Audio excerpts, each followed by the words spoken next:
આગામી તારીખ 26મી શુક્રવારે મોહરમના પવિત્ર પર્વને લઈને સુરત પોલીસ સંપૂર્ણ સતર્ક બની હોય તેમ તાજિયા વિસર્જન દરમિયાન કાયદો અને વ્યવસ્થા જળવાઈ રહે તે માટે સુરત પોલીસ દ્વારા ફ્લેગ માર્ચ અને ફૂટ પેટ્રોલિંગ હાથ ધરવામાં આવ્યું હતું, જેમાં ઉચ્ચ અધિકારીઓ સાથે ક્રાઇમ બ્રાન્ચ સ્થાનિક પોલીસ પણ જોડવા પામી હતી। સુરત શહેરના ડીસીપી ઝોન 3 વિસ્તારમાં તાજિયા વિસર્જન રૂટ પર પોલીસનો વિશાળ ફ્લેગ માર્ચ યોજવામાં આવ્યો હતો।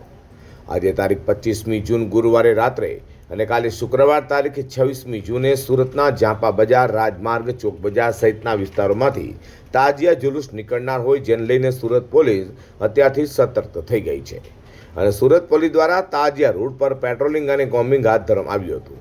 સુરત પોલીસના ઉચ્ચ અધિકારીઓ, ક્રાઇમ બ્રાન્ચ, સ્થાનિક પોલીસ સહિતની ટીમ દ્વારા મુંબઈ વડથી ઓડી બંગલા સુધી સમગ્ર રૂટની સમીક્ષા કરવામાં આવી હતી।